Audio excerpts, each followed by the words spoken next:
Okay, perfect. All right, so, right, great, that's not down. So we're gonna take a second. I turn this just a little bit. Okay, so I'm probably gonna be over here most of the time. So for those of you that are here, and I apologize for those that are live streaming, I'm still working on this. Um, if you are live streaming, right, or if you're watching this, right, you have the files on Work Campus, right, so just follow along in the slides. We're gonna test between this and Panopto to figure out what's the best. For those of you that are here, it's going to seem a little odd because I might be talking directly to an audience. On the days that you are not here, for those of you that are already live streaming, you can type a question in right now. The idea is that in any time in class or online, you can ask me a question while I'm lecturing. So I'm going to be looking at the screen every once in a while. You can type in a question if I see the question. Because it's open to everyone and I don't have the restrictions, or I'm still working on that part of it, if I see something that I feel is inappropriate, I will into live stream. We'll go back to Panopto. But for now, I feel like this is the only opportunity for you to give real-time responses and questions and make it as close to an in-classroom experience as possible. So it's going to seem weird because I'm talking to two very different audiences, but I'm here for both of you, okay? So the next part, which, let's see if I can tilt this even more. Well, you guys won't be able to see it. So on the board, right, which I'll send a picture of this to the people on the online audience, is this idea about what it takes to do well in this course. And I hope you guys can see it. I'm so small. I will post something, a larger image. This is what I was talking about.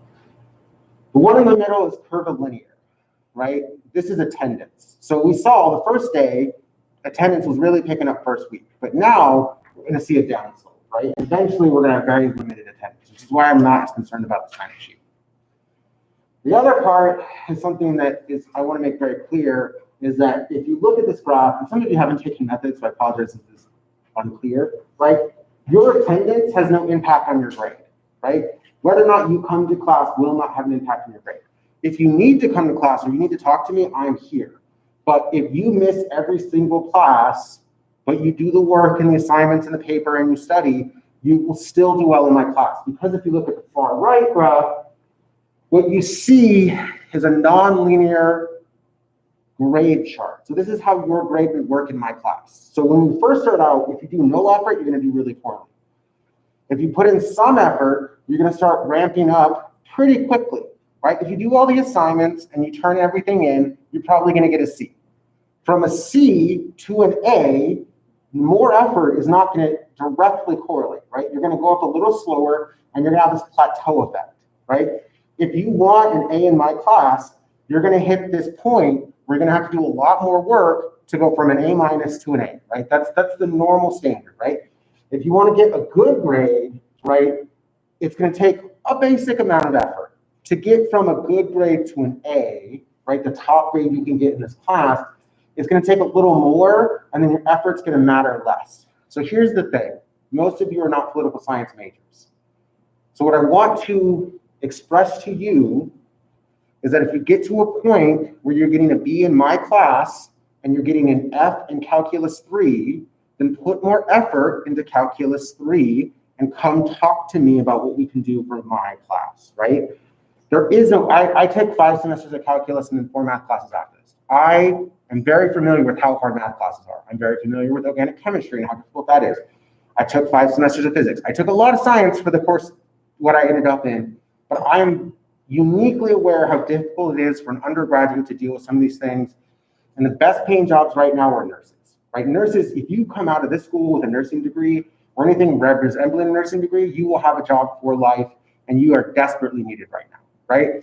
So if you're like, I need something else, this is secondary, right? Come talk to me. And I know this is live, I know this is recording. We are here to help you be better people. Most of you are not political scientists. The push for this is to be better people. So make sure that you're adopting that idea of how can I be the best possible person and how can this class help me better understand things that are happening.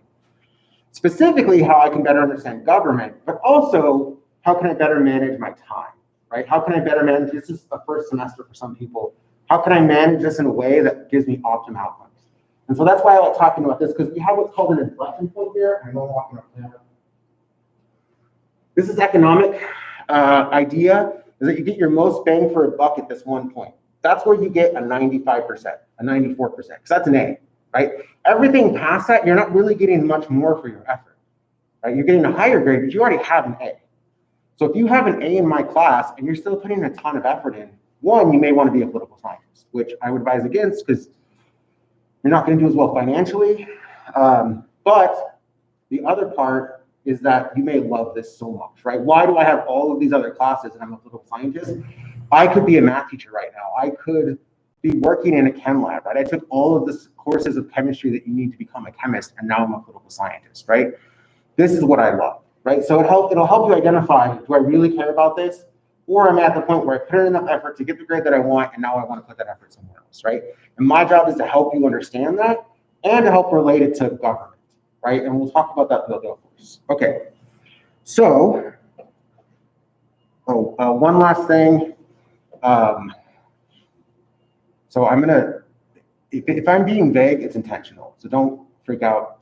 If you get a troubling email or communication from another student, you do not have to go through me. You can go directly to security. You can contact anyone that you feel comfortable. You are not restricted in who you can contact. And some of this might be meaningless. I hope for your sake it is meaningless for the most part. When there is an escalation or when there's some concern, thank you for bringing it to my attention. I will talk to whoever I need to talk to. But often when you're dealing with something like this, I'm not prepared, so I put up the ladder, right? Every time you feel uncomfortable in interaction with a student, report it. And if I don't do enough for it, or if another professor doesn't do enough to respond to that report, talk to someone else. You never have to just report to a professor. I know it's a weird conversation to have, it's just, I want to be very clear that you stay safe, right? And I don't want you to worry, right? Everything is being handled. Just, you never have to feel like you can't speak out. Right? I've been teaching for like 5 years. About once a semester, I have to deal with a male student, talk about that, males versus females and their behavior. Later, it's an anthropological concept, right? But, right, every semester I have to talk to a male about their behavior. Every single semester that I have taught, I have to talk to them. So if you see something, don't feel like you have to just come to me or be quiet about it. There are outlets for that. And it's really troubling right now because trust in the police is very, very low. And you don't want to go to the police and that person dies because they were bird watching or something insane, right? Just know that we have other avenues, right? You can call CAPS, which is our psychological services. You can talk to the Office of Conduct, right? The police, if you don't trust them to respond appropriately, there are other avenues that you can take. The Women's Center here is a fantastic avenue. I work with people in the Women's Center. They do excellent work. They are willing to respond every moment of every day, right? If I get an email at 2 a.m., I will respond to that email, but I may not know what to do. So quick aside, I know I'm talking about it a lot.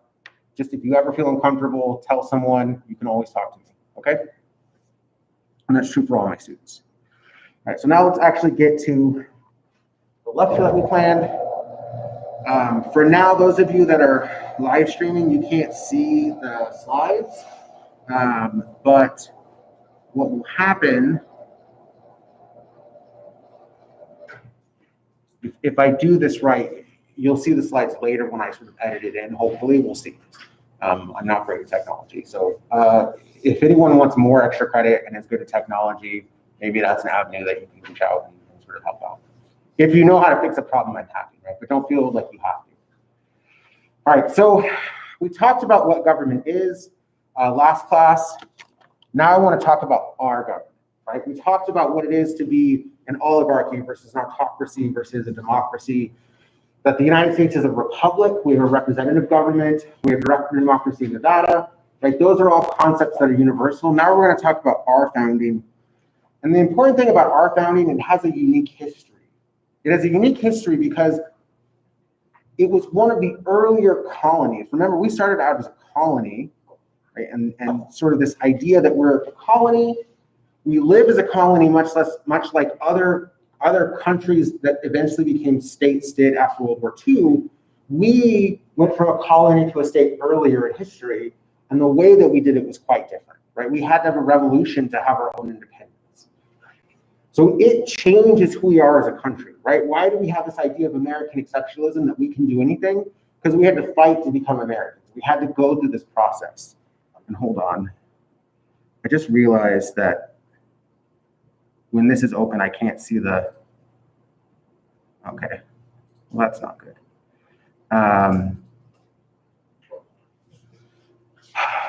If anyone comments, I'll check in every once in a while. So if you see me switching back and forth, I apologize. So we're a colony, and we are split into a couple of different processes, right? We have up north, we have merchants, and in the south, we have planters. I want to do a quick aside. Why, if you think about it, right? I'm not a moralist, right? I'm not going to talk about moral theory. So what other than morality would explain why Northerners don't have slaves and Southerners do have slaves? Now, look, I'm not saying that slavery is good in any way. I'll be very clear about that. But why is there a difference between the North and the South early on if you don't have abolitionists being strong in sort of 17th and early 18th, early 19th century America? Abolitionists haven't really caught on until about 1840. So why is it that Northerners don't have slaves while Southerners do have slaves? What's the key difference economically? Agriculture, right? If you're a Southerner, you need labor. You need lots and lots of labor, right? So I'm not, right? Let me be very clear about this because it's problematic. Anthropologists are very clear about this, right? Why do they think, right, slavery ended? In large part because our values changed. But why would an economist think that slavery ended? The cotton gin, right? What is the difference between 18th, 19th century or founding America and today? Is that machines do a lot of the agriculture, right? And it's actually cheaper for you to hire someone part-time than to care for them full-time, right? It sounds very leftist of me, but Walmart would have to pay more to give their employees room and board and insurance and all of the other requirements that exist today than it does, right? It hires them part-time, it pays them less, and then the government covers the gap. Whether that's okay or not is not the question we're talking about, right? It is cheaper today for a company to hire someone, pay them a wage, and then if that doesn't meet their living requirements, to have the government step in, right? That was not the case, right, in 1812 or 1810 when we're talking about Southern planters trying to uphold this idea of slavery. Now, the morality of it, clearly we can explain, right? It's wrong, we know it's wrong, right? Owning another person is inherently wrong, we know that. We have authors that talk about this, right? Immanuel Kant in the 17th century talks about it being wrong. But why are Northerners not adopting it? Because there's not as much of a requirement for labor, there's more a requirement for skill, right? So we have to understand those differences because it'll help explain other behaviors, right? Now, I'm not going to defend Southerners. I'm not going to say that they were fine with what they were doing. That's not the discussion, right? Remember, the discussion is why are we having this founding and why does that create division, right? In the North, you are more likely to have what's called royalists, right? They're merchants. They depend on traffic, international trade. So Northerners are more likely to be aligned with the crown, right? Because they depend on it for their trade. Whereas Southerners are less likely to depend on the crown because they're developing a product that they can sell within the colonies. They can do what's called domestic trade, right? So you have two different behaviors, but what happens is that you start to have a unification of values, right? And this follows what's called the French and Indian War. So the British fight France and the sort of indigenous peoples of the United States, right? They have the colonists fight. It's very costly. They don't really get a lot out of it. Usually a war ends when someone has some sort of victory that they can take. It doesn't really work that way. We don't think about it, but the East has a lot more wilderness than out West. The East Coast is much more dense in foliage. It's much more dense in population. It's much more dense in its environment, right? Out here in the West, there's big open spaces, right? It's not like that. So warfare is very complicated, and you're not having as many wins. What you're having is a lot of losses. And so England loses a lot of money, and to recoup those costs, they introduce the Stamp Act, right? And the Stamp Act is that every time that you want to sell a product, it's not actually about stamps, right? It's that every time you want to sell a product, you have to get it stamped by the government, right? It's sort of just like basic taxation, right? Anytime that you want to sell a product, it costs you a penny or a half a penny or whatever it was at the time in order to sell each and every one of those products. If you're a business person and you were a royalist, you were loyal to the crown, and then all of a sudden you have a big tax coming in, you don't want government around anymore, right? You don't want the crown anymore. You don't want to be English anymore. You want to be independent. So the Stamp Act introduces this idea that the government, which is not around us, is not allowing us, is taxing us. Colonists reject this, and they make this argument that they should be allowed to be in Parliament, right? Originally, American colonists didn't want to be independent. They saw themselves as English citizens. And so what they asked for was representation. We want our own seat in Parliament. We want to be able to speak out in Parliament. They did not originally ask for independence. What they wanted was a voice, right? And so the crown says, no, you don't get a voice. You're a colony. You're not citizens, right? And because you don't get a voice, then we start hearing this language of no taxation without representation.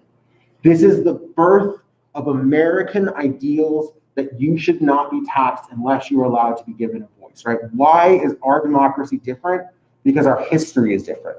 We were told you're gonna get taxed and you're not gonna be allowed to have a voice.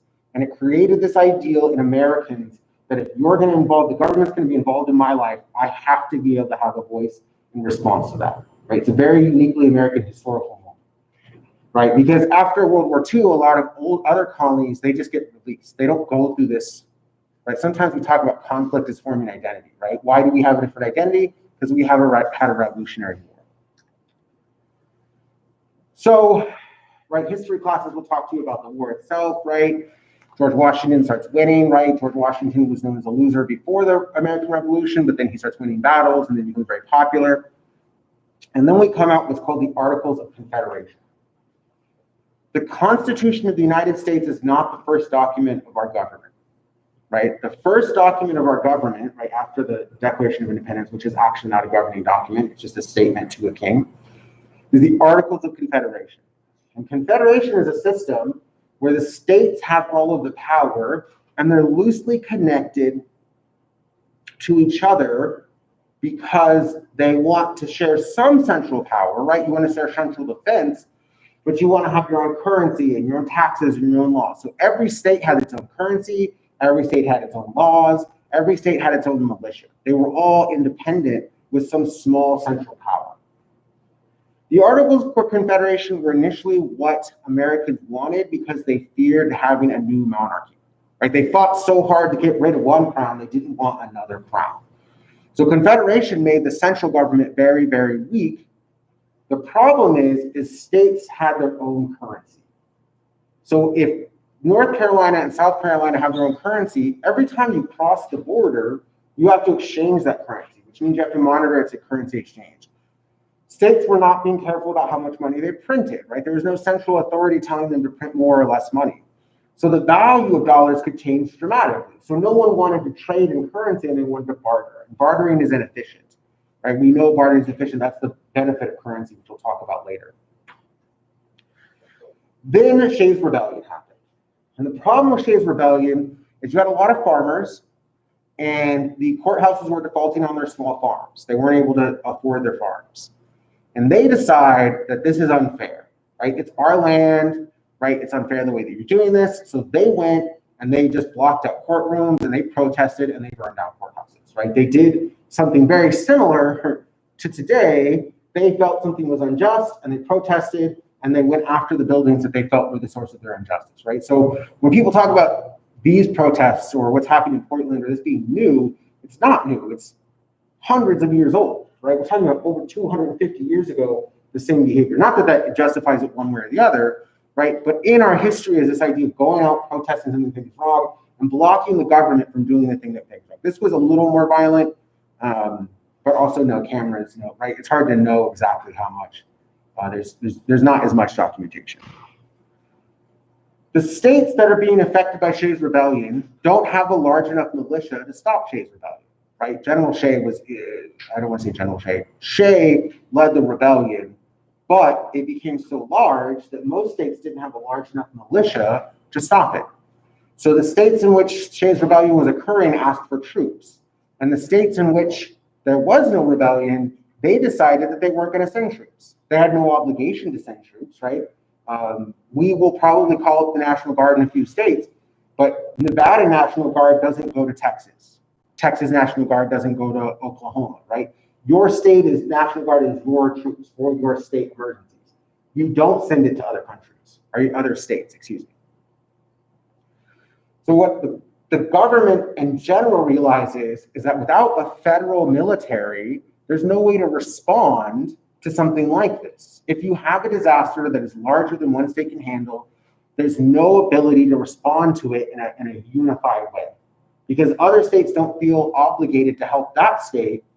So it took a while for Shays' Rebellion to die down, not because the government couldn't find enough troops, but because states like New Hampshire and New York and New Jersey argued, we're not going to help at all.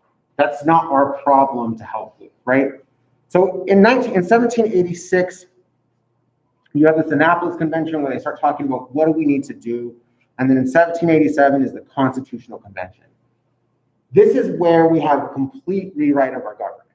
We say Confederation will not work. And we know this, that for us, for Americans, Confederation will not work. We have to have a federal government that handles a few things, and they have to be able to handle those things in such a way that they will be resolved, can have a response, right? We need a standing military. The United States needs a standing military that's run by the federal government, right? The central government has to be running the military so that it can respond to state issues without it being state versus state, right? We need that centralized authority. We also need a shared currency. This becomes the invention of the American dollar, right? We have to have a shared currency. It's not working, right? One New York dollar is worth 1,200 North Carolina dollars. You can't have that type of paper exchange rate when you don't have the electronics. That means I have to bring 1,200 paper dollars from North Carolina for $1 for New York, right? That exchange rate creates a whole list of problems for banks, logistics issues. We need a shared currency. So these become two issues why we need a federal government. But then we need to talk about how will this government actually work? So we had two plans come into place. Because remember, we don't want a strong executive. Americans are very concerned about a strong executive. So because they're very concerned about a strong executive, they want to make the legislative branch the most powerful, right? The legislative branch is supposed to be the most powerful. So it's very important how we make the legislative branch. So Edmund Randolph from Virginia, he argues that representation should be based on population. He is from a state which at the time had a very large population. So if you're from Virginia, or if you're from another state that has a really large population, you want representation by population because that's more people, more influence, right? That fits with our equality, a political equality of one person, one vote, right? So representation based on population. New Jersey at the time was actually quite small. And so William Patterson, he makes this argument that there should be equal representation, that every single state should get the same amount of representatives. And then we come up with a great compromise. And we'll talk about this a lot, and this is what Congress looks like. Every state gets 2 senators. Every single state gets 2 senators. I'm sure a lot of you talk about this, I know. But population will determine how many representatives in the House. Now, we are currently going through a census right now. At the end of the census, we will probably get more representatives. The state of Nevada's population is growing very rapidly. California has 53, or they have 54. They'll probably have more after this as well. What has happened that we didn't expect is that now about 10 states have a majority in the House of Representatives. There happen to be different states, right? But New York, California, Florida, a few other states, their population is growing so fast, Texas as well for a while, right? It's going so fast that most states, most small states, end up with very limited representation in the House. So the founders understood that we needed to balance these 2 things, and they come up with a great compromise. The Great Compromise is an example of pragmatic leaders coming together and finding a solution that fits for the entire group, right? For the entire white group. Because what's the very next thing that they do is they come up with what's called the 3/5 Compromise. And the 3/5 Compromise became this issue for slave-owning states. What they wanted to do was count in their population the number of slaves in their state. But, right, slaves don't count as people in the 1780s, right? Not that they didn't count as people, but legally they weren't citizens. They weren't allowed to vote, right? So northern states without slaves, argue that they shouldn't count, right? You can't count someone who isn't allowed in the political process. And in order to resolve this, because compromise was a very big thing during that part of our founding, they decide that slaves count for 3/5 of a person. And this becomes one of the clear and obvious statements from our founding, that we tried to find a way to use our population for advantage while not giving them services. Remember that the southern state representatives wanted to count their slave population so they could get more representatives, but weren't going to allow those individuals to vote or be citizens or anything like that. So, right, clearly in our founding is this advantage situation by the white male leadership to try and capitalize on that. And I'm just saying the factual aspects of this, because we'll actually talk about how that impacts civil rights there much later in the semester. For now, I just want to explain why we started at that point, right? So we end up with what's called a bicameral legislature. Hold on one second. I don't know how to jump between these, so, okay. We end up with what's called a bicameral legislature. Bicameral just means two houses, the House of Representatives and the Senate, House of Representatives and the Senate, just two houses. Then we start thinking about, okay, the legislature is going to make all the laws, but we need a functionality for these laws, right? So laws don't actually do anything, right? Laws don't do anything. Why do we call it the legislative branch? Because it legislates, it writes laws. The executive branch and the judicial branch determines, right, how those laws are to be interpreted, and the executive branch actually enforces the laws, right? The police force that exists today didn't exist at the founding. It was the president and his, could be hers, but his, historically, right, his enforcement agency, right? Sheriffs, everyone belonged to the president, right? There was no FBI or CIA at the time. So you had marshals and sheriffs. So it was the executive branch's job to enforce the laws. So what we started to think about is that we needed checks and balances. We need an executive that, if there is a rebellion, can take his troops and suppress and stop that rebellion, right? There had to be that possibility. But, right, we also needed to make sure the president just didn't take over everything, right? Checks and balances is just the idea that every branch has a small check on the other branches. Now, we've had a lot of, right now, unfortunately, we have a lot of tests. This is the first time in like 60 years we've really had like a test of whether those checks and balances work, right? The legislative branch has not really put a check on the president in the last 4 years, but also the president hasn't really done anything that substantive that you would need a direct check, right? It's more about rhetoric, right? That's the thing is, if the president says he doesn't have to follow the law, does that mean he automatically broke the law because he said it?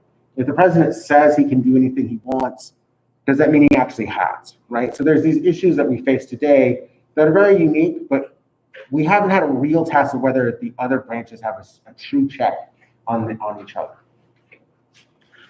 So you have the checks and balances. The first part is actually the Bill of Rights. And we will actually go through each individual amendment that you have. Your rights will go through when we do a civil rights chapter. So the actual Constitution is accepted before the Bill of Rights. And this is something that is very unique to that time period. Two individuals are trusted to write the Bill of Rights after the fact, and then it will be adopted as they write it to the Constitution. So the Constitution exists, and later, those individuals who supported the Constitution could have not adopted the Bill of Rights, right? But there was enough trust between them that you have the Bill of Rights come up. This is the first 10 amendments of the Constitution. One thing I will, quick sidebar, if you look at the original Bill of Rights, they're very clearly set up for that time period, right? I'm gonna tie in a little history. You have freedom of religion. Obviously, Americans are very concerned about freedom of religion, even though we consider, like culturally, we consider a lot of people consider it a Christian country. It was very important that you weren't persecuted, right? Because our founders, right, the people who come first, right, many of the individuals who first settle Eastern Coast, right, not settle, but live among indigenous tribes, right, on the East Coast of the United States, they came to escape persecution. So this is very important historically because they said, we want to make sure that we're not persecuted here. We crossed thousands of ocean miles to be here. We want to make sure that our ancestors didn't do that for no reason. So we want to make sure that we have religious freedom, right? Whether or not religious freedom is truly enacted or the culture doesn't allow it, that's a bigger issue. But that was a big issue for them. The Second Amendment is bear arms because the English didn't allow them to have weapons.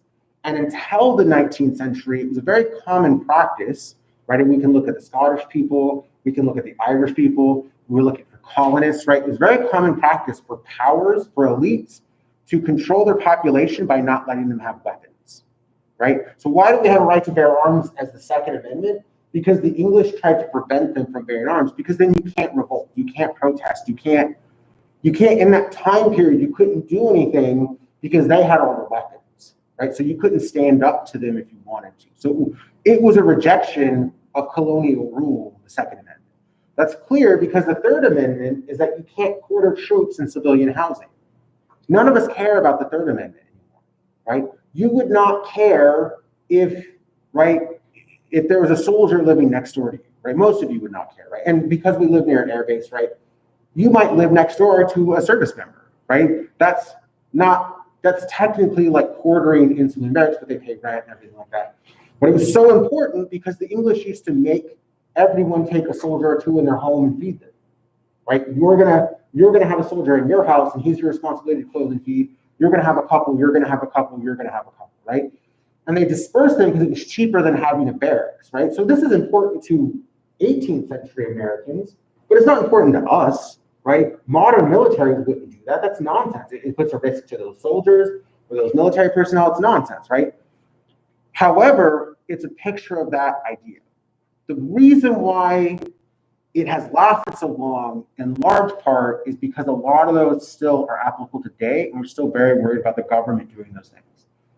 Because the Fourth Amendment is a legal search and seizure, right? You have a right for people not just to rifle your stuff, come in your home, right? You have a right to your property and your privacy in your home, even if you rent, right? So that's still important, right? We'll talk about this later. It was important to them. It's still important now. And then the Fifth Amendment used to be that if you didn't confess to a crime, you were guilty of it anyways, right? So these are historically, the Fifth Amendment is against self-incrimination, right? I can plead the Fifth. You don't have to confess, right? Now it sort of seems a way for people to hide from it. But historically, it was because in our foundation, these were things we were concerned about, right? And we'll talk about the rest later. The next part is you have separation of powers. Each branch and each house has different things, right? Only one house in Congress is allowed to originate spending bills, right? If you want taxes or budget, it has to come from the House of Representatives. It is the only place where you can originate spending and taxing bills, right? It has to come from there. Why? Because we want the people to decide their taxation, right? Taxation without representation was a problem for us. So the representative body, the most represented body by population, is where you can get taxes from, because we want to make sure that we stick to those principles. And then the last part is federalism. So federalism as a concept became very important because we have what's called national issues and we have local issues. And I'm using this very blanket term. When you have a hurricane, that's not a local issue, right? We had hurricanes just hit the Southeast, right? A state is not capable of responding to that. Why do we have FEMA, right? The Federal Emergency Management Association, right? Agency. So why do we have that organization? Because people aren't capable of responding to hurricanes. One of the critiques of the president, right, is COVID not a state-by-state issue? Is it a federal issue? Now, whether his response is appropriate or not, we're not really going to get into, because I don't want to get into the data with you. It's a little more data-driven, and I think that my perspective might be overwhelming in the science of it, right? But the question becomes, we have federalism. Some issues are just for states, and some issues are from the nation as a whole. Was this a national problem? Should this have been responded by states, right? That is a question that you will actually answer when you vote in November, right? You will decide, the people will decide whether or not the right thing was done, regardless of the data, right? Because it's going to be the top issue. There is no way anyone else is voting on any other issue, right? If you are voting in November and you are not concerned about how it impacts COVID, I don't know what you're voting on, right? But obviously this is the most impactful thing that's happening. So it will be a referendum on how each party handled this pandemic, right? And so we will see this, and the question about whether or not it was handled well is a question of federalism. Should this been a national issue, right? Should this have been a national issue, right? Is it appropriate for the federal government to involve itself in COVID? Is it appropriate for the federal government to involve itself in protests in local areas, right? What is the level of federal government that's appropriate? And we have been struggling with this for over 250 years. All right. So I'm going to get into very specifics of the Constitution, but actually we're not going to. We're going to take like a 1 minute break. So just sort of rest your minds for a second. I'm going to leave life in on it. I think I just need to take some water.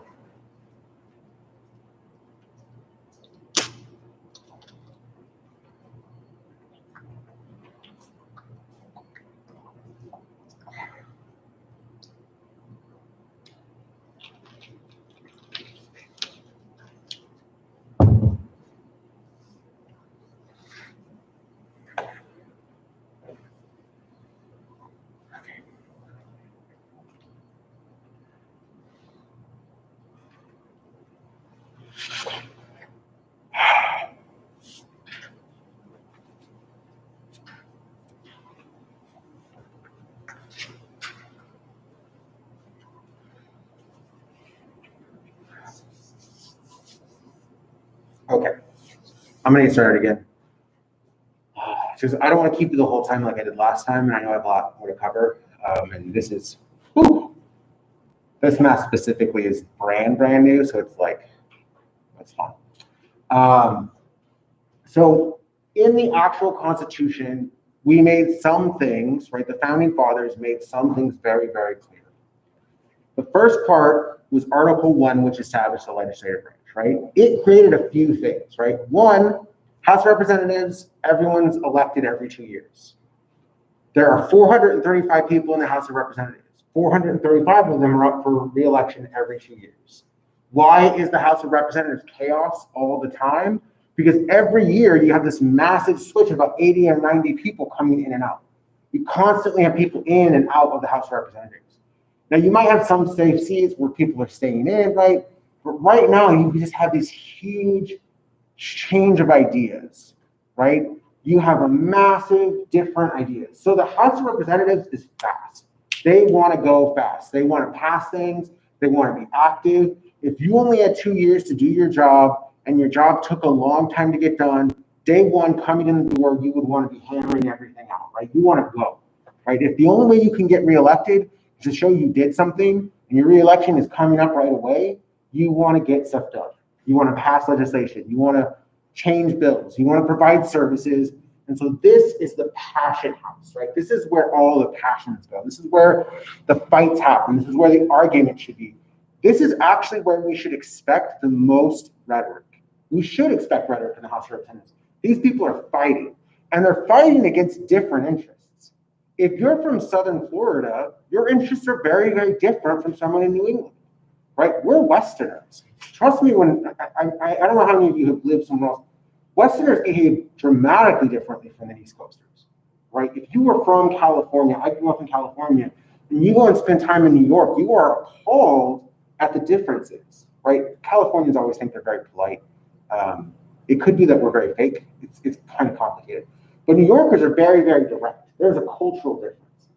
So when you have those cultural differences, and then you add on top of them actual policy differences, substantive differences, you should have a fight. We should be fighting, right? Texans and Californians and Floridians and New Yorkers, we should not get along. We should have very, very different beliefs and ideas, and it's okay that we have these different beliefs. We should be fighting in the House of Representatives. And you only have 2 years to be there, so you should be really passionate that whatever you think should happen now, right? It's the big fight house, right? That's okay. It's also where all revenue bills start. So if you want to pay for a service, it has to start there. So that's also why we should have big fights. I want us to keep making tanks in the Midwest. It costs us about $30 million a year to make a tank, right? A single tank, an M1A1 Abrams tank, right? There's depleted uranium, there's all this other, right? But the taxpayers pay $30 million for a tank. That tank then goes onto a ship and rusts because we don't need any more tanks because we've been building them for so long that we have a backlog of about 2,000 tanks, right? And they never get blown up, right? Most countries don't even have the weaponry, right? So if you're not from there, you're like, we need to shut this place down. Why are we spending all this money? But if you're from there and 60% of the people in that county work for that plant, you're like, I'm not shutting that down. I'll fight you every day for that because that's 60% of my people working. You can't just ship. I can't have 60% people unemployed all of a sudden. There has to be a plan. So they fight. So we are still building those tanks because that many people rely on it. And that representative doesn't care about taxpayers in the whole country. He cares about his district. And that's what we expect, right? If you're from Nevada, water should be a bigger issue, right? We fight about this a lot. Nevadan representatives are like, we need a water infrastructure. And people from Colorado are like, no, we don't. But we do, they don't, right? The fight should be there. So these revenue bills start fights that we expect. The Senate is much more cooler for a couple of reasons. The first is until 1913, we didn't actually elect our senators. Our senators, our congressional senators, were elected by state government. So you would elect your state government, your local government, your state house, right? And then your state would decide who the senators were, right? So it was an indirect process. The other thing is they serve a 6-year term that's staggered. So in 2018, there were 30 Democrats and 3 Republicans up for re-election. Now it's like 28 Republicans and 5 Democrats are up for re-election this time. It's staggered, so not everyone is getting re-elected at the same time. This creates continuity. So you have time to build relationships. You have time to talk to these people. You have time to think things through. We expect things to go from the House with all of this passion and then get to the Senate, and then this is when we talk about cooler heads prevailing, right?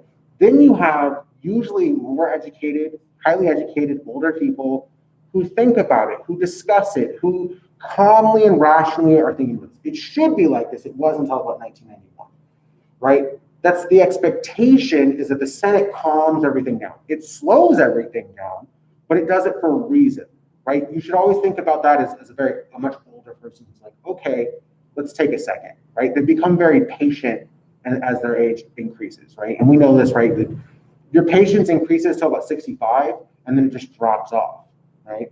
Because you're like, I have time, I've lived long enough, I know things take time. And then after 65, you're like, I could die tomorrow. I can't be patient anymore. And then you demand things happen right away. Why do older voters seem like really patient and then really demanding? Because they're somewhere along that position, right? They're like, oh, I can be patient, I know things take time. Or I'm 70, if we don't fix this now, we'll be dead by the time it gets fixed, right? So patience is a big issue here. So in the Senate, you want people who are old but not insanely old, which is a complicated process today. But they calm things down. They're cool and rational. Because they're very calm and rational, or they're supposed to be very calm and rational, they ratify treaties, right? They decide whether or not we have some sort of security agreement with other nations, right? Because there's a lot of risk for us for ratifying treaties. When the United States ratifies a treaty, they agree it to be American law, right? We're a very rare country in this. That it's a very unique case. If I ratify a treaty that says marijuana is illegal, then it becomes illegal in the United States, right? It becomes illegal. Now, federally, marijuana is already illegal in the United States, right? At the federal level, talk about that, which is why I want to write this paper. It gives us a lot of perspective. But it's legal in Nevada. It's not legal to the federal government, right? That creates a problem in federalism when you have a disconnect, right? Technically, any of you some of you are probably too young, because I think it's like 21. But if you're 21 and you go to a dispensary, and then that dispensary gets raided by the federal government, you could get prosecuted by the federal government. And I don't want to scare you, because they don't do that, because it would create this huge fight. But legally, right, every time anyone in Nevada goes and buys marijuana, which we know it's happening a lot because it's a big industry, they all break federal law. It's just that no one would prosecute, because then the state of Nevada would fight. Right? They would say, no, you can't arrest our citizens for something they're doing legally in our state. And Nevada is very unique and prepared for this because there are like 5 things that are legal in Nevada that are illegal everywhere else in the federal government, right? Prostitution is legal in Nevada. It's actually illegal to the federal government. So Nevada is very accustomed to being in this position. But if you were to do something that's legal in the state, you could still be arrested by the federal government, right? Just so you know, I don't want to risk anyone be concerned about this. Unless you're under 21, then don't do anything at all ever, right? You can't even smoke under 21 in California. So if you're under 21, do nothing and live that Puritan lifestyle that they demand of you, right? That's my official response to that. So, right, treaties like that become very important. They also approve presidential appointments. The problem with this is that they have to vote, right? And if you want your president to succeed, you want to back your president. And Republicans have shown that even if they don't like someone, what they'll do is they'll grill that individual. They will come after that in the Senate hearing, but they'll still approve of it, right? Because you're trying to play this political game, like, oh, I stood up where I should have, but also I supported the party, right? You're always trying to play this balancing game as elected official. And senators do this more because they won't get elected. They'll get elected every 6 years, but because there's no term limits, they could spend 40 years in the Senate, right? If they never feel like running for president and making that attempt, right? So that you can be very safe in your seat, right? Why does Mitch McConnell have so much power, right? Because he's been in the Senate forever, right? He's been in the Senate a very long time. He's in a very safe seat. Democrats don't have a chance at winning where he's from, right? He's safe, and he's the leader of the Republicans in the Senate. He has a lot of power, and he is very capable at his job. Whether you dislike him or like him, whatever it is, he's very, very good at his job. Incredibly good at his job, right? Very smart, right? His policies may align with what you think, right? But he has built that situation. You can do that in the Senate in a way that you can't really do that in the House. The next part we're going to talk about is what we call excessive democracy. So why do we have a legislative branch and a Bill of Rights? Because a democracy can at times be called mob rule, right? And this is something, I'm just going to go to the next slide. This is something when we talk about mob rule, and we'll come back to later, I'm going to go through this in a second. If we all decide, right, that we're not going to wear masks in this classroom, right? It's majority rule, right? We might decide we're not going to wear a class in this classroom, and then someone coughs, right? And I guarantee you, right, I've been doing this a long time, someone's going to cough. At some point, someone's going to cough, right? As the majority, we might demand that person leaves, right? This is what we would consider mob rule or excessive democracy, right? We're determining everything by vote, but it might be the most idiotic idea we could have, right? We know that this, even if it's uncomfortable, even if we don't like it, that there'd be no way to have an in-person class without it, and that much more people would be sick without it, right? Scientifically, we know, right? That this is preventing some of the transmission, right? So excessive democracy is where we vote, we say, don't want this. The other clear example is people's rights, right? The white majority has at times voted to eliminate the rights of other people, right? In 2008, when President Obama was elected, in California banned same-sex marriage. They took away rights, right, in their California Constitution from same-sex couples. In 2010, right, the Supreme Court said that was unconstitutional, but if you just do democracy, the majority will often take away from the minority, right? That's why a Bill of Rights is so important. That's why minority rights are so important in this country, whether they're a color. So the legislative branch, they collect taxes, they borrow money, they regulate commerce, they declare war, and they maintain the army. Right? There's a lot of powers. And we're actually going to talk about a whole legislative chapter. So I'm not, right, I know we're kind of seeming like we're going very slow. But what is it about these that create so many other avenues in Congress, right? This is all from what's called the Elastic Clause. Now, the Elastic Clause is Article 1, Section 8 of the Constitution. I'm sure there'll be a question about that, right? The Elastic Clause is the larger article, the section of the Constitution. But what really you need to know is that Article 1, Section 8 gives us what's called the Necessary and Proper Clause. The Necessary and Proper Clause is incredibly important because it says that you should be doing anything that is necessary and proper to fulfill your stated goals. If your job is to collect and borrow taxes, collect taxes and borrow money, then you need an IRS. Why does Congress and the federal government have an IRS? Why do they have all these things? Because in order to collect taxes, they needed an organization to collect taxes, right? Necessary and proper is how the Constitution allows every branch to expand beyond their initial power. What is necessary, right? Jefferson always was very concerned about this. Anything can be necessary, right? I can demand that anything is necessary, right? So necessary is poorly defined, but it is the way in which our government expands, because you can say in order to do the jobs I've already been given, I need something else, right? And that is Article 1, Section 8 of the Constitution. When you allow the federal government to expand its power, you need some way for the states to say, no, that's our issue. Why is it that Nevada can make things legal that are federally illegal? It all comes from the 10th Amendment. The 10th Amendment is the states' rights amendment. And the power of this is that it makes it clear that unless that power was enumerated, stated, right, unless it was clearly stated in the Constitution that that power was a federal power, it belongs to the states. There is nothing in the Constitution that talks about drug prohibition in the Constitution, right? The federal government has no ability to talk about it. Now, there was no concern or discussion about it during that time period. What that opens up is this idea that states have the right through the Constitution to determine drug use, that is their right as a state to make those determinations. The 10th Amendment is the reason why Colorado and Nevada and California were able to legalize despite the federal government not wanting those things to happen, right? It's the state's choice to decide whether it's legal or not. And why is the federal government, why can't it rescue? Okay, so we'll talk about this in a second. It's called the Supremacy Clause. The Supremacy Clause is this rule that's written into the Constitution that a federal government is above, it supersedes local law. So one of the things that is complicated about the issue, why do I want you to talk about marijuana legalization? Because it's complicated. Because 10th Amendment says states have the right to determine, right? And you're like, okay, then how can the federal government? So, I mean, the federal government, the Constitution has a Supremacy Clause, and that says their laws are above state laws.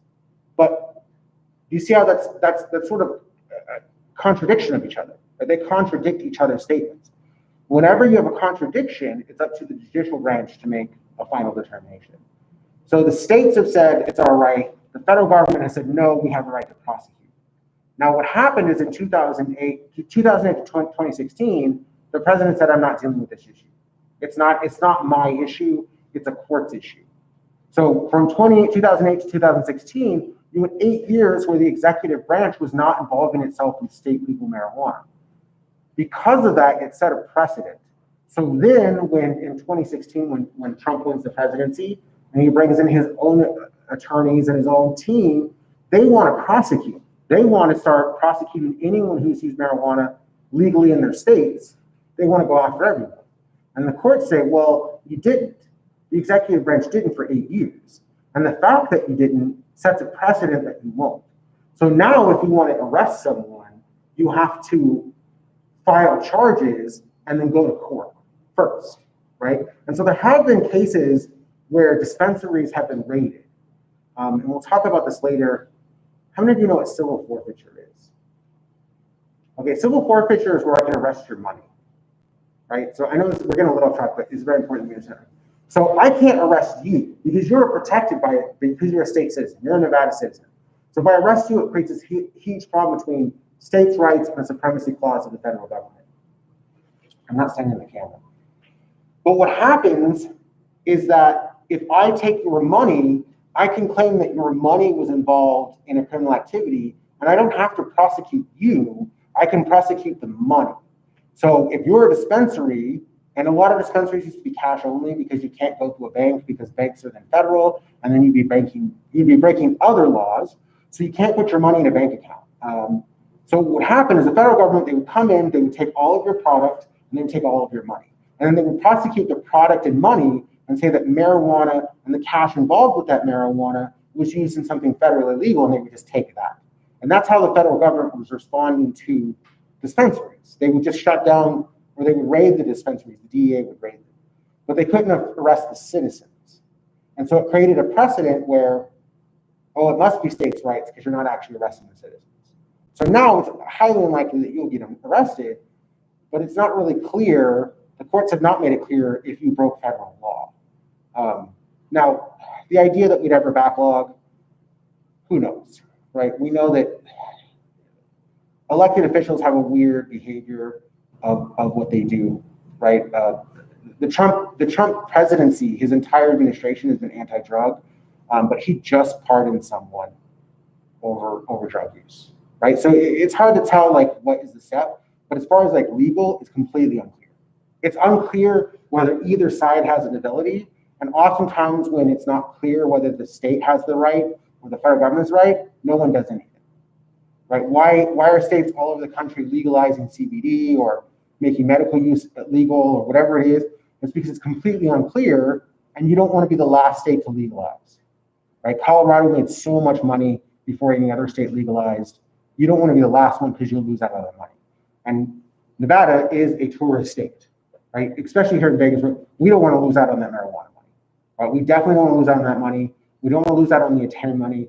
So we're going to legalize earlier than other states because it helps keep our businesses afloat, right? We can't be the more prudish state. We have to be the more sinful state, or whatever the language you want to use. We have to be because it's how our economy runs. So that's the long answer to what, guys. I hope that clears everything up. Okay. So we talked about that. I just talked about the 10th Amendment for a long time. If you have any questions, right, we're going to talk about this again. The 10th Amendment and the federal government supremacy clause is a huge issue. Your paper is going to revolve around this, right? Why can you take either side? Because if you say we should allow legalization, you'd be like states' rights. If you say no, we shouldn't, right, you can argue supremacy clause. It's not federally legal, right? Or it's not legal internationally or whatever, right? Because of that muddiness is why you can pick either side on the paper, which is what I like the most, right? Not the issue itself is idiotic, right? It's not really a popular issue anymore. No one cares about legalization. But the technical aspects, right, are much more clear. Whereas like opioid crisis, very, very relevant, not very political science driven, right? Everyone knows we need reform, but how do you reform prescription drug abuse, right? It's so much more complicated, but also not interesting for a political scientist, right? It's a medical issue. Okay, do I have any questions right now? I know I talked very quickly and I've got a mask on. Okay, let's try and get through this. We're gonna stop at 3:30. No matter what, we're gonna stop at 2:30. So if we hit 3:30, I'm talking, be like, hey, we need to stop. In part because I don't want to overload you, but also at some point I think I'm gonna like overwork myself. I'm like, this is already disgusting. All right, so the Article 2 of the Constitution is the presidency. The president, the executive branch and the presidency work in a very different way than most countries. We need them to do certain things. The president has the ability to recognize other countries.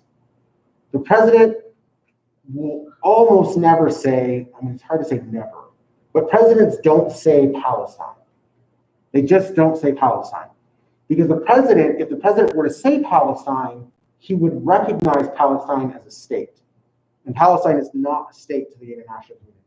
It's an occupied territory, right? They might talk about the West Bank or the Gaza Strip or the occupied territory, but they don't say the state of Palestine because that's recognition, right? Trump recognized the capital of Israel, right, as Jerusalem. Israel didn't actually move their capital because their capital was already established. But the recognition, the international recognition of what the president says matters. You can recognize that as a state. And when you recognize that something is a state, it has the rights of a state, right? A country for the sort of more lay term, right? If I say that Palestine, if I'm president and I say Palestine is a state, then we need to start treating Palestine like a state. We need to stop Israel from building establishments in their territory. We need to make sure that they have the territorial sovereignty, right? It makes demands of us to recognize Palestine as a state. So the president doesn't want to recognize Palestine as a state because it creates obligations. But that is a power of the president. Any president could have recognized Palestine as a state and it would have changed relations. That's why they say occupied territory or West Bank or Gaza Strip, right? Why do they choose the language that they choose? They negotiate treaties, right? The president and the secretary of state are always the ones to make these discussions, to go through this process, right?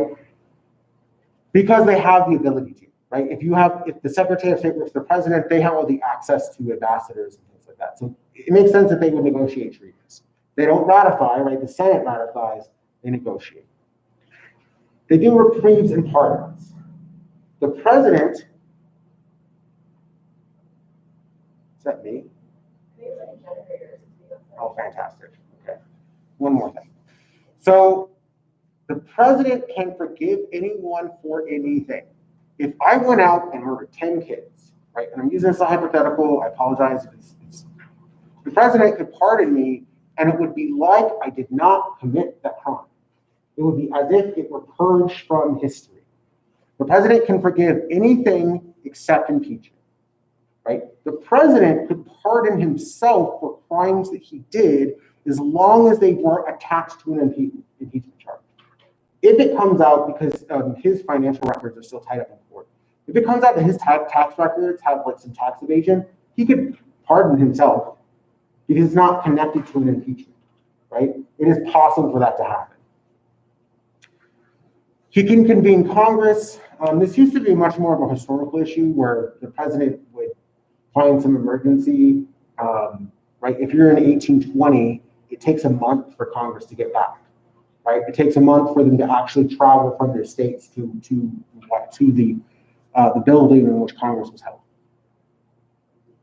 So convening Congress is less of an issue because now it's very easy to get Congress together, right? Flights are quick, everything like that. He can also veto Congress. If Congress wants something and he doesn't, he can say, that individual, the president can say no. With a 2/3 vote override. So it takes 2/3 of all of Congress to override a presidential veto. Now, those of you who are political scientists, there are other costs to a veto, but as far as like vote count, if you can't get 67 senators, right, 2/3, and almost 300 of the House representatives together, the president has the ability to veto. Usually the president will know if you can override. So if you can override, the president will just skip that whole process. Why bother, right? Why bother having a veto not go through? Because it makes the president look weak. But if the president knows that you can't veto it, then the president can say, I'm not going to pass this bill. I'm going to veto this bill. Right. Article 3 deals with the judicial branch. Originally, the judicial branch was just the Supreme Court. Now, the Supreme Court initially gets set up, and they do almost nothing. Right. In fact, a former president was I want to say Jackson, but it could be Johnson. You have someone who eventually becomes president. He's named the Chief Justice of the Supreme Court. He resigns within a couple of weeks because he says the Supreme Court does nothing, right? Originally, the Supreme Court was just a courtroom, right, where you would have states go do legal battles. It did not seem like the judicial branch had a lot of power until 1803. And we won't get into Marbury versus Madison very much, because what Marbury versus Madison introduces is what's called judicial review. In Marbury versus Madison, right, the president does something, the president asks someone to get fired before they're out of office, and the new person comes in office, and the person didn't deliver the letters, right, so those people did not get fired. There was a demand about whether or not you can make someone be fired after you've not been elected president. Like, what is the constitutionality of that? And the court case is boring, right? Obviously, historically, it's not something that a lot of people get into. But what matters is it creates what's called judicial review. This is the ability for the Supreme Court to decide whether or not a law is constitutional. It is the absolute source of authority for the Supreme Court and the judicial branch. The strength of any Supreme Court, whether it be state, federal, whatever it is, any major court, the real strength when it comes to government is constitutionality. If the Supreme Court deems something unconstitutional, you cannot pass a law for that to apply. You have to amend the Constitution. So in 2010, right, you have Obergefell v. Hodges. The Supreme Court says it's unconstitutional to discriminate based on sex for marriages. Same-sex marriage is legal throughout the country. In the 1960s, you have Loving v. Virginia, which we'll talk about later, right? There were bans on interracial couples. You couldn't get married if one person was black and the other person was white. They couldn't get married legally, right? That's discrimination based on race. It violates our Constitution. right? Unconstitutional, right? Plessy versus Ferguson, Board versus Burns, segregation is resolved through the judicial branch, not through the passing of laws, right? Brown versus the Board of Education, the judicial branch says separate is inherently unequal. You cannot have segregation, it is unconstitutional. So Marbury versus Madison and the case that allows judicial review gives all of the power to the Supreme Court that we talk about today. It is the absolute source, right? So the case is less important. What matters is it gives the Supreme Court the ability to say whether or not a law is constitutional. As time goes by, that becomes a harder question, a much harder question, right? Roe v. Wade is a much more complicated question than we really think about, right? Even though Roe v. Wade is actually not the most current case, right? The reason why you have a right to access to legal abortion is no longer determined by Roe v. Wade. So, like, I want to go quickly. When people say, I want to overturn Roe v. Wade, it would be meaningless. It's not the most current case. So whenever someone's like, whenever you hear a Republican or conservative like, we should overturn Roe v. Wade, you say, you should think to yourself, that person's not informed. Because Roe v. Wade isn't even relevant, right? It was, remember, this was a 1960s case, right? Abortion has been a controversial topic for the last 50 years. If you think there wasn't more cases that went to the Supreme Court, there are, and they're much more newer and nuanced in their ability. So it would be much harder to undo that precedent, right? Now, whether you feel that's right or wrong, it's not important. What matters, right, is these court cases change the law through constitutional aspects and judicial review. The question that we talked about already is the Supremacy Clause. This is Article 6 of the Constitution. Federal law is the supreme law of the land. If there is a law in the state and a law in the federal government, the federal law wins. This is why it's so complicated. And this Supremacy Clause versus 10th Amendment issue, states' rights issue, is going to be a big topic that we continue to talk about. Does this have a Supremacy Clause, right? Does the individual mandate on insurance create a Supremacy Clause, or can states choose not to give fees to people who don't have insurance, even though that was struck down, right? Marijuana legalization, right? Discrimination based on race or sex or ethnicity, right? It is still legal in almost 20 states to fire someone because they are gay. It is legal to fire someone because they are gay. If you find out they're gay and they're a teacher, you can fire them. Kentucky, North Carolina, right? We always think of the South as being more racist, but that's not really the case, right? It is legal, and those court cases have gone up, and it has been determined that that is not a constitutionality question. Many states can still fire someone. Now, whether you think that's appropriate or not, right, that is the accuracy of it, right? But some things are not resolved by the court, some things are. And that became this idea of states' rights, right? States' rights were won. In those cases, the states had the right to fire someone based on sexual preference or orientation. The federal government won on Obergefell v. Hodges, right, and Loving v. Virginia. They were the winners. And I don't mean they were doing the right thing. They won, right? The winner is the one who gets the policy they want, not whether or not that policy is the right policy. Okay. So if you want to change the Constitution, you need 2/3 a vote in Congress. So you need about 300 in the House and about 67 in the Senate. The most recent amendment that passed through Congress was the Equal Rights Amendment. The Equal Rights Amendment was a movement to pass an amendment, and it was the shortest amendment where it says you cannot discriminate based on sex. It was pushed through. It was pushed through by radical feminists in the 1960s and 70s. They wanted there not to be allowed to be discrimination based on sex. You can still be fired for being female or getting pregnant in a lot of jobs. Right? If you're a bartender and you get pregnant, you can be fired, which is discrimination because obviously males can't get pregnant. I'm sure we can get a hornet's nest there if we really wanted to. Sex versus gender, which we will talk about, but it's a more complicated issue I'll make more time to. So it passed Congress, but then the next step is it has to be ratified by 3/4 of the states.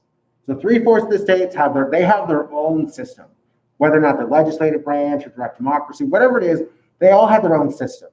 And it got down to we needed a couple of states, and then you have this. Actually, there's a it's not really a documentary, but there's a show that's out called Miss America, I want to say, and it really gives you a lot of detail, even though it's sort of like fictionalized.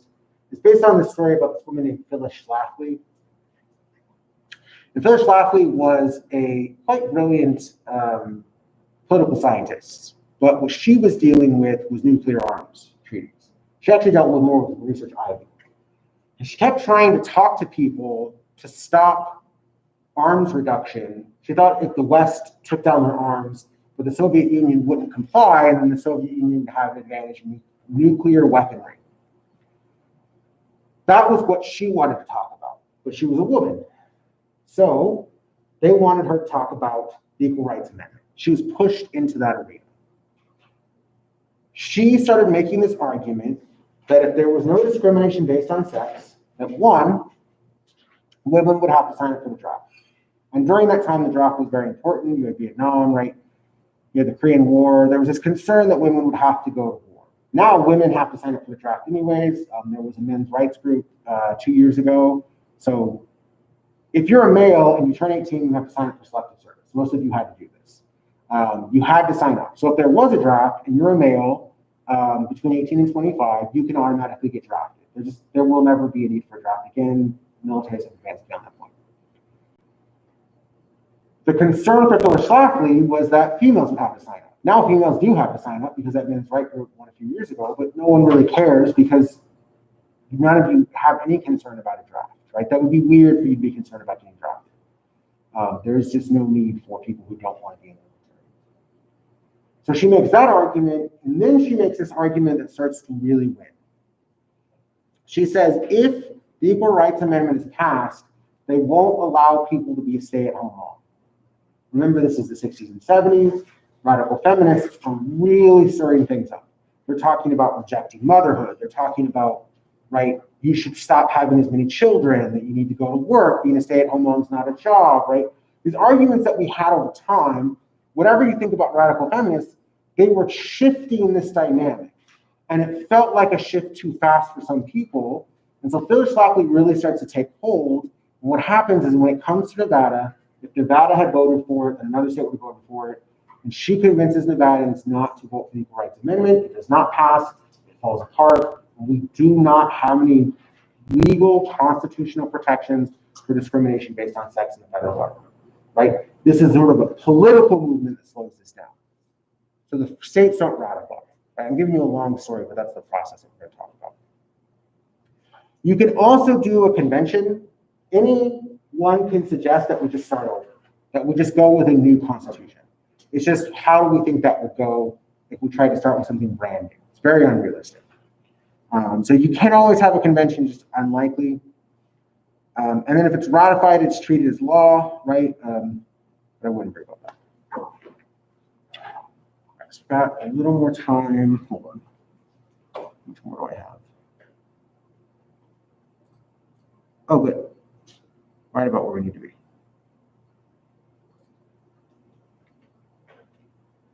No questions. Okay. So we move forward about a lot. We're time traveling a bit here and there. But when we have this idea of the Constitution being accepted, it's not that all of a sudden we just accept the Constitution. I apologize. So we start this argument, and you get this really great letter of essays. They're called the Federalist Papers. And if you are a political scientist, I would suggest you read them. They have this great introduction about how to make an argument without attacking a person, right? The Federalists argue that we need a strong national government. They're talking about Shays' Rebellion and how we need a strong national body to get things done, right? We need this to get things done. The anti-federalists oppose this, right? They really go against this, and they start writing about tyranny, right? They're very afraid of tyranny. Remember, we are not that far away from the American Revolution War in the beginning of the 19th century. And so they're very concerned. They said, no, we need weaker central government. The Federalist Papers, it's Hamilton, it's Madison, John Jay, and then Robert Yates. They become so influential that, right, this is written a very long time ago. I have that book on my coffee table, right? I still read it, right? Federalist 10 has this massive, right, argument that is incredibly important today. It's always been important, right? About making sure that we're capable, we're future-proof, as language that I would use, but he would not, right? Are we ready for new challenges? Are we developing, right? Are we getting better and establishing our way to respond to these things? So the anti-federalists are losing until they start talking about the tyranny of the majority. We've actually already talked about this for a minute. The tyranny of the majority and excessive democracy, they're very linked. The tyranny of the majority becomes this issue where the 51% of us start demanding things from the 49%. Now, at the time, they were talking about taking away property or, right, pulling away from certain rights. Today, the tyranny of the majority is almost always talked about as a racial component, right? We fought so hard as Americans throughout the last 2 centuries to improve certain aspects of our society, right? But we still talk about tyranny of the majority in the sense that there are minorities, and if it were capable, the majority would just take that right from them. At some point, even expelling them, like there was a big push after 2001 to expel Muslims from the United States, right? That's a clear violation of the Constitution of the First Amendment rights, right? There were internment camps, right? The United States had internment camps of the Japanese during World War II. If you were Japanese descent or you were seemingly Japanese, right? The United States federal government came, took you out of your home, seized your property, and put you in an internment camp, right? You were held in that camp during the course of the war.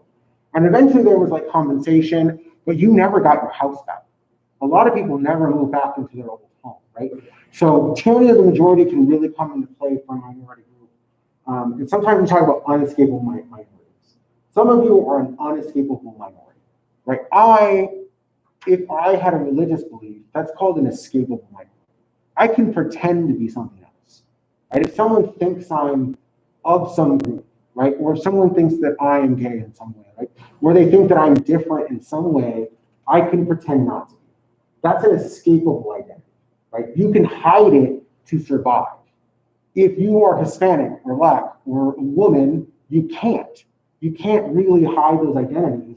And if they put you at risk and there's a tyranny of the majority that's determining how you're going to be treated, right? You're very concerned about those aspects, right? We will talk about the gender gap more. But why are women more concerned about the issue of abortion or being pro-choice or pro-life? Because it impacts them, right? We should expect them to be more concerned about pregnancy because it impacts them in a way that doesn't impact males, right? So that expectation, that's an unescapable reality that you have. Okay. The last principle was the Bill of Rights and this limited government principle, excuse me. Limited government as a principle is this idea that we hold very dear that the government should do as little as possible. That as much that can be done by the people without government intervention should occur. Now, this is very problematic, right? Because we're seeing these inner balances. You want the government to protect you from harm, but you don't want the government to step in everything. And so Americans hold both ideals in their head all the time. We actually talked about this last time. This liberty versus equality. I want help, but I don't want you to interfere. I want help, but I don't want you to, and you balance these two things out. And because you're constantly fighting with these two things, limited government means something very different to two different groups of people. You might think limited government means something very different, right? There are very few, other than firefighters, there are very few things that we agree on is limited government, right? Most of you would agree that we need taxes. Most of you would agree. Not that you want taxes, everyone hates being taxed. But most of you would agree that in order to provide services, you need taxes, right? If you're a true libertarian, all taxation is theft, right? A true libertarian would say, no, taxes are wrong. Taxes are always wrong. It should always be voluntary fees. It should be costs at grocery stores for whatever, right? You should be willing to volunteer those funds all the time. So for a libertarian, limited government doesn't include taxation. That's problematic, right? But that's an extreme example. All of you think something is necessary for the government to do, right? All of you probably think that there needs to be some involvement in higher education by the government, right? One, your tuition is subsidized if you live in Nevada, but also most of you couldn't afford to go to school unless the financial aid office helps you out, right? That's the federal government involved in something. So you can't really be you might be in your mind more libertarian, but in practice, you have to be more liberal when you're talking about limited government. You're like, the government should help me with my education, right? That's your expectation of limited government. It should still help us education.